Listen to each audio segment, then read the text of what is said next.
If your GE electric dryer is not starting, not heating, or failing to spin, the drive motor could be the culprit.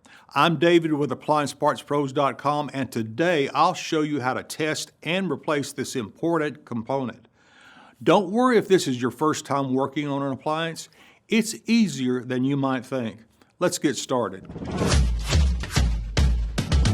With over 2 million products in stock and the know-how to help you do it yourself, we are AppliancePartsPros.com. For today's work, we'll need a multimeter, a Phillips head screwdriver, a 13mm socket and wrench, a pair of pliers, and a flathead screwdriver. Also, please remember that safety comes first. Don't forget to unplug your electric dryer or turn the breaker off. All right, let's crack this thing open and get to the drive motor. Start by removing the screw on the back that holds the steam supply line cover. That comes off first. Now, grab a putty knife or a flat blade screwdriver and slide it in to release the two top clips. Give it a little pressure and pop the top open. Prop it up so it doesn't come down on you. Next, we'll remove the 4 screws on the front panel, plus the 2 on the top. Keep track of them, they're all coming back later. Don't remove the front bulkhead just yet. We will need to turn the dryer on in order to test whether the motor is sending voltage to the elements. Position the front panel in such a way as to be able to connect the door switch. If you can't, just remove the door switch and then get a helper to press it in when you're ready. Start the dryer on a regular heat cycle. Set your multimeter to volts AC.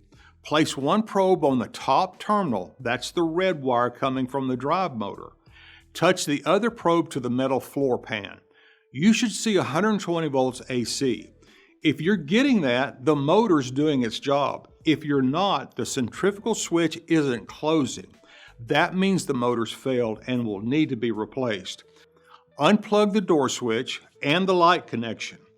Give those a little wiggle if they're stubborn, but don't yank. Now, remove the 4 screws holding the front bulkhead in place. Once those are out, lift the bulkhead up and out, set it aside. Reach under the drum and slip the belt off the motor pulley. Then use the belt like a handle and lift the drum out of the cabinet.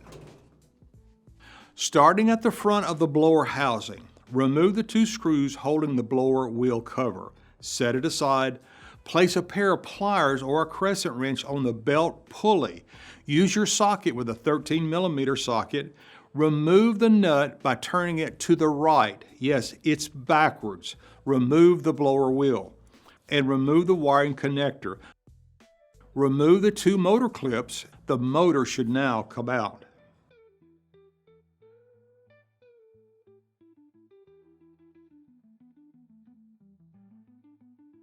Here's the old drive motor, and here's the new one. If you've already got one, great. If not, you can pick one up at AppliancePartsPros.com. Position the motor so that it sits in the correct position and install the 2 clips. Put the blower wheel in place and tighten the nut, turning it to the left. Put the blower cover on and install the wire connector.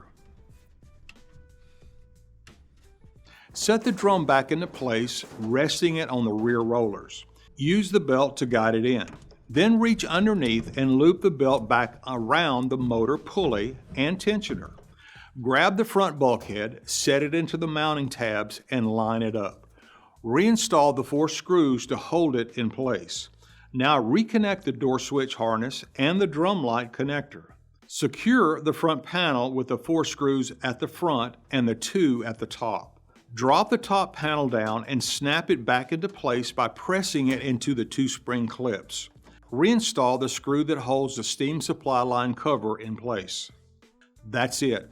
Dryer's closed up and ready for testing. Great job replacing your GE electric dryer's drive motor. We hope everything is running smoothly now. We'd love to hear how your repair experience went. Feel free to share in the comments below. If you need any additional parts, just have your model number handy and visit AppliancePartsPros.com. Most orders arrive within a couple of days, so you'll be back to your routine in no time.